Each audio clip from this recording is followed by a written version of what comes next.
this situation about, you know, like the way I hear this narrative from the far right that, you know, Muslims can't be in the West and they can't be British. This is a narrative that is concerning for me as well, yeah, because I do believe that Muslims are part of the West and are an integral part of the UK as well. And I do believe that, you know, Muslims are British. They're not like they can be British. And the people on the white indigenous population need to start accepting as well. Yeah, it's not just it's not just a one way. Yeah. But there are people, I've heard it, that, you know, Muslims can't be British. Muslims can't be this. So the thing is that, you know, I'm British Punjabi Sikh. You know, if you want to classify yourself as a British Pakistani Muslim, that's fine with me. I don't care what order you see yourself in, but you need that component of being British in order for us to have some kind of social cohesion. Come back to the far right. If you actually read far right stuff on the internet, like the alt-right and so on, which I do, you'll find that they share.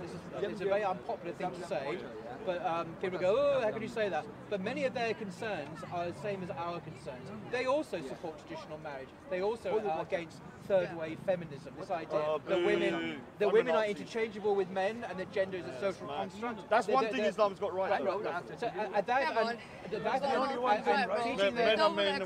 And teaching their kids in school, they actually, on a whole range of issues that we've been talking about, they would agree with us. Yeah, they do. Yeah, they do. I mean, Ralph said that. He said he agrees with a lot of what you said. The irony of this, the far right, who you say are hostile to Muslims, actually agree with Muslims. But this is the point that we're trying to say. This is the point. This is the point.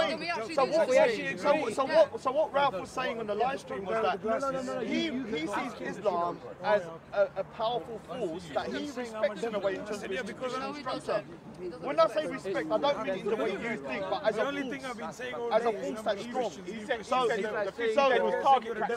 yeah, we condemn that. And I said it.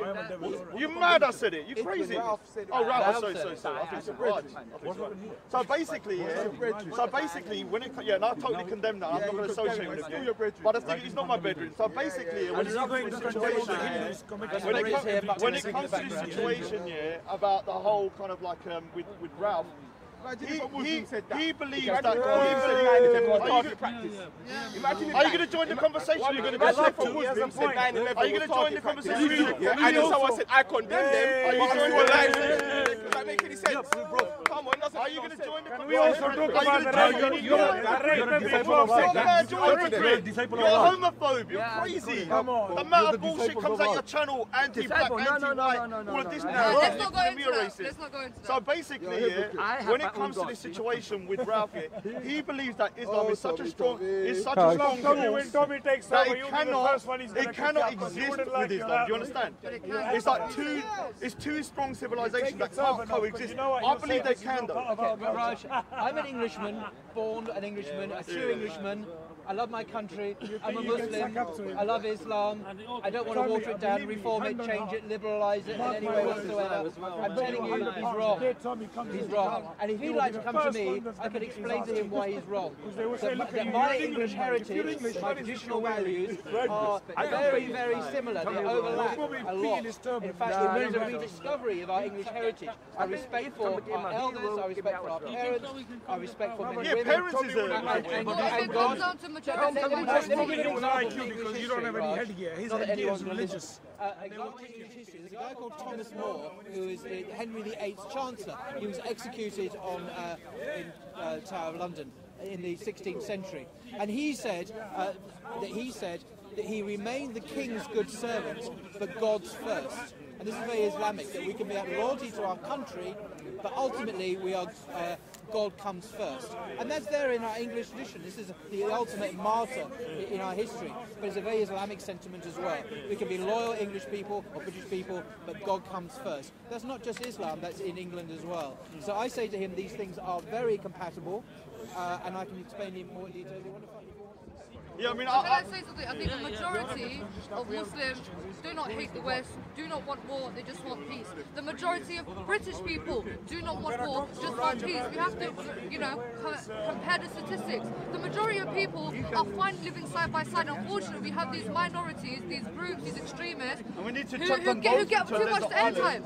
I think the media gives them too much airtime. They give them too much airtime. They're pushing out this white extremism, they're pushing out this terrorism to scare the people. Because I think the media also has a hidden agenda, but I'm not going to go into that. But like I said, London alone, very multicultural society, very diverse. You have all sorts of people living here side by side, working together, living together and respecting each other. It's when you start to go outside of London and start to go to these countryside areas like Essex or like Manchester or like Kent, that's where the white supremacist presence, you'll feel it a lot there because there's not a lot of other groups living in that area.